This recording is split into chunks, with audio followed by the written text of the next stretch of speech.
The next one really quick. This one kind of bothered me a little bit, and I just want to show everybody what's going to happen in America pretty soon. So Texas County reverses classification of Indigenous history book as fiction. A Texas County reverses decision to place colonization and the Winnebago, I hope I said that, story, a children's history book about the Native American experience, in the fiction category at a local library. The decision drew the ire of the world's largest publisher, literary freedom groups, and many community members. The Texas community of Montgomery County, near Houston, reclassified the book after creating a citizen review community, making the community's meeting secret, removing librarians from deliberation, change driven by a conservative Christian group.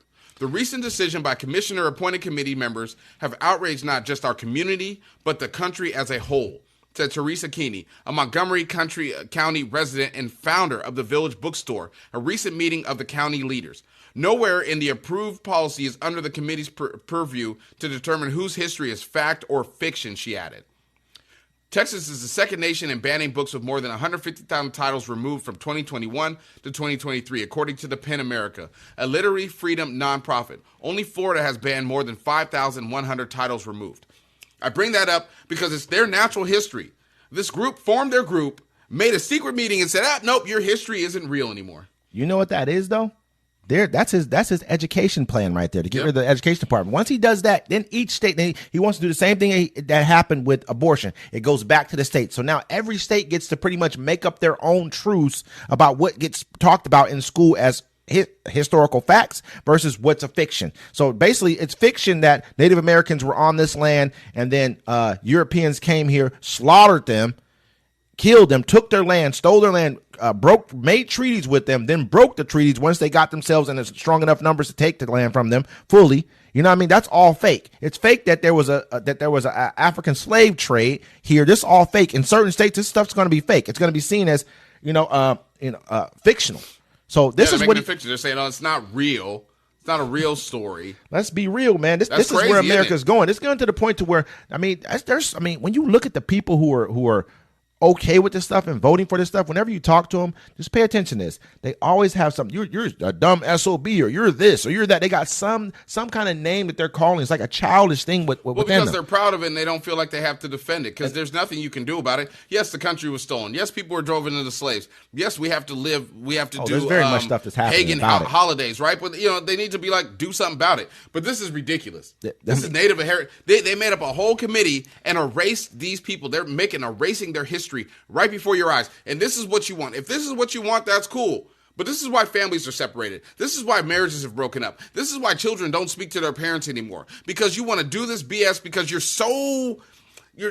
such acting like little bitches that you'd rather erase some shit that's going to make your grandchildren uncomfortable than to face the truth. You're supposed to see the history, learn from it, and carry on. Who's to say it will make them uncomfortable?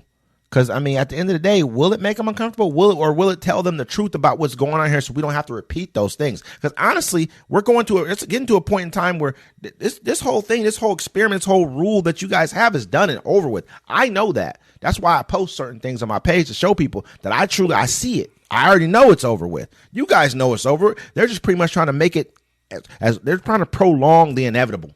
And when you do something like that, you become Motorola.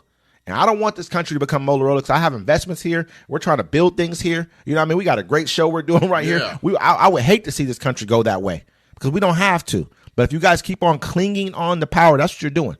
You're clinging on to power. You're trying to put yourself in a situation so he can appoint more justices. That's what he's trying to do. And it says one of the leading voices for challenging books, a mother named Michelle Nicholas, who homeschools her children, told Commissioner at the meeting recent changes were a success.